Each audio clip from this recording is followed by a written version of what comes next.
What's up everybody, it's Roman Gaming here. So it's starting to almost become a tradition that every year now I talk about, like at the end of every year at least, I talk about the 5 things that I'm most excited for, most hyped for, pretty much to happen in the next year. So that's what I'll be doing again today. Of course, 2016 is coming to an end. We're nearing pretty much, we're already mid-December right now. So 2017 is getting really close. There are a lot of things to actually be looking forward to in 2017, I feel. And, that's what I quickly want to say, of course. If you haven't watched these kinds of videos, this doesn't just necessarily have to be about games. Like, of course, I'm going to be mentioning games I'm looking forward to a lot in 2017. So they're going to be featured in the list. But it's pretty much going to be in general, like certain events or maybe TV shows or another certain thing happening. Like, literally anything could be in this list. So I'm pretty much going to share with you the 5 things that right now in December of 2016 I'm looking forward to the most, that will, that are bound to pretty much happen in 2017. So at number 5, I'm pretty much just going to start off with a game. Now,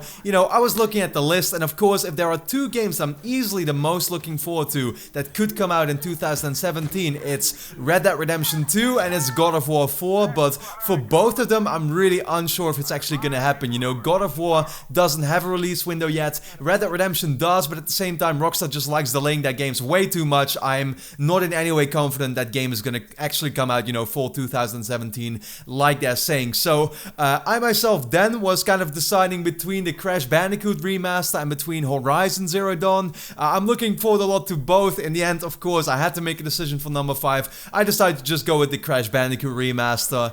The reason why is just because, I played the original Crash Bandicoot. I never played 2 and 3 really, but, it's just the fun that comes with platformers, and as a remaster on its own, what we saw at PSX, it looks really, really awesome, just a great, actually I'm calling it a remaster, but it's almost like a remake. They've literally built everything up from scratch again, of course, and if there's a type of game I'm really missing on the PS4, it's the addictive fun games, that most of the time are really the platformers to me, and we just haven't had a lot of those. So Crash Bandicoot Remastered coming out somewhere in the summer, I think, next year, definitely gonna be, an awesome moment for me, and I can't wait to pretty much play through all of them, and, it's gonna prove itself to be difficult, because I played one, I beat it, but it sure was difficult actually at times, and, we're just gonna have to kind of wait and see how this, remake or remaster is gonna compare to the originals. Nonetheless, can't wait for Crash Bandicoot Remastered. So at number 4, I'm going to talk about a TV show again. I've pretty much been mentioning this for the last 2 years in those other videos as well now.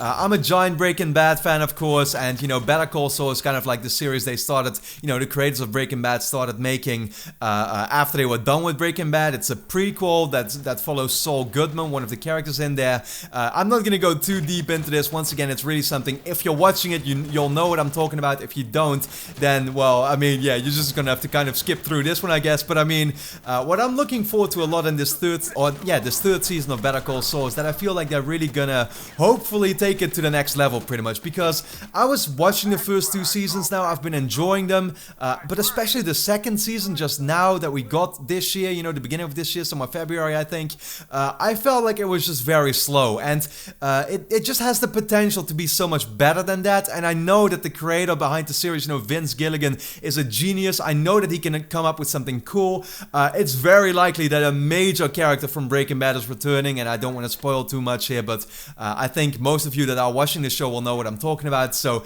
in that way, I do really think that Better Call Saul is going to kind of start stepping its game up, and in that way, I'm very much looking forward to what the new season will bring, because, it's the Breaking Bad universe. Like, I just love it. Breaking Bad is my favorite series of all time, and I can't wait to see, to just see more of that world in Better Call Saul Season 3. So that's the one I put at number 4. Then for number 3, this is an event, and this has also been featured on my previous list already, the last few years. E3. I mean, E3 really is like the biggest moment of the year in terms of gaming for me. It's not just, it doesn't just have to be about actually playing a game. It can also simply be those great press conferences that I enjoy so much watching. And, like recently I've been live streaming them, of course, the past few years, and it's gotten bigger and bigger. We kept getting more viewers as well. I think last year we literally already had like about 1,000 people watching E3, and the Sony press conference, especially in 2016, was so amazing and special to me, and I really think that this is just something that's going to continue. You know, the 2017 E3 is probably going to be even better than that, and of course there's some massive games coming up on the PS4, you know, God of War, Death Stranding, Days Gone, Spider-Man, The Last of Us 2, you can go on and on pretty much, and I just can't wait to see more of those games. At the same time, I can't wait to see, you know, what new games they're gonna announce. Maybe there's gonna be some big surprises like Sucker Punch's new IP, so I'm looking forward a lot to that. Of course, I will also be checking the Ubisoft and EA and Microsoft press conferences, and there's always cool stuff to be, you know, shown there as well. But for me particularly, it's always about the Sony one. I feel like that's easily like the highlight of that day to me always, and so I'm very much looking forward to E3 2017, just like every year since I started watching in 2009. At number 2, now this is going to be a game release, and it's kind of, you know, it's a standalone DLC release. I don't think I really need to say much more than that, so it's not actually like a real game, but nonetheless, Uncharted The Lost Legacy. I mean, come on, what can I say about this? I'm a massive Uncharted fan. I don't really need to explain that to you, I'm pretty sure. And while, you know, Uncharted The Lost Legacy is kind of different from what I expected, and I still feel a little double on it because it is such a different thing all of a sudden. We're playing as Chloe, Nadine is in the mix. How the hell did they meet up together? There's a lot of questions still to be asked about that, but you know, it's gonna be a great 4-hour Uncharted experience, I guess, which once again will feature the typical, you know, hallmarks of that series, the great set pieces, the awesome story. I can't wait to actually find out what exactly made Chloe and Nadine, you know, hook up together pretty much to go on that adventure and to see what is going to happen. Are characters from the series gonna return that we really want to see, of course? So The Lost Legacy, yeah, it will be just a good, you know, kind of like what should I call that? Like an aftermath or after Uncharted 4 now, you know, just a nice little bite-sized, different Uncharted adventure that can be, you know, added on top of what we already had with the 4 main games that I found to be absolutely amazing. So can't wait for Uncharted The Lost Legacy. And then at number 1, this is going to be kind of a really weird pick because I've never really done something like this before. This is just a real life event.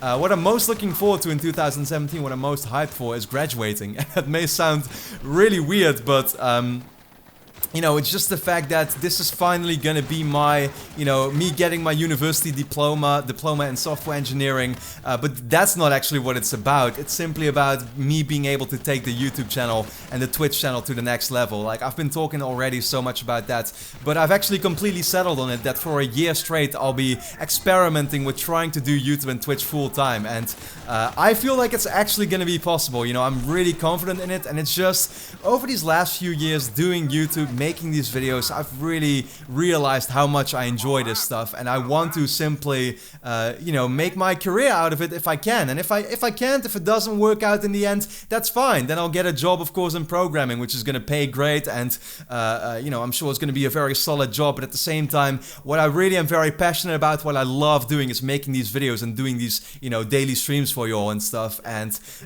you know, I just think it's going to be absolutely great. I'm going to be making a personal video again very soon where I talk a bit about my, you know, future plans some more and stuff, but it's simply the fact that I will have more time and I'll be able to make the videos I really want to make. You know, right now, at the moment, I'm still very busy with my internship. You know, my app is releasing very soon as well, so you can, you know, maybe download that if you want to, of course. I'm gonna be talking about that once again soon in that personal video, but you know, yeah, like, that's gonna be coming to an end, and the fact that I'll now, you know, I won't just have to rely on doing the simple commentary videos like I'm doing right now. You know, they're cool videos, I guess, and you're still enjoying them, which I appreciate, but I feel like I can do so much more than that.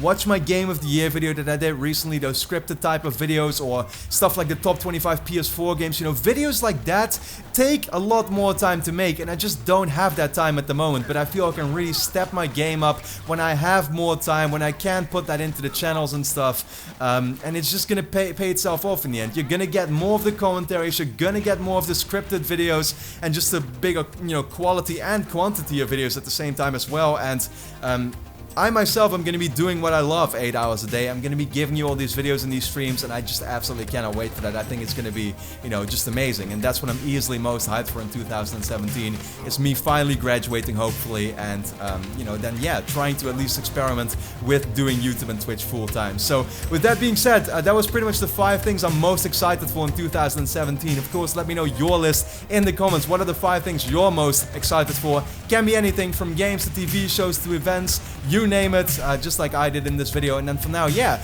leave a quick like if you enjoyed the video, helps my channel a lot, and then I'd like to thank you a lot for watching, and hope to see you again next time.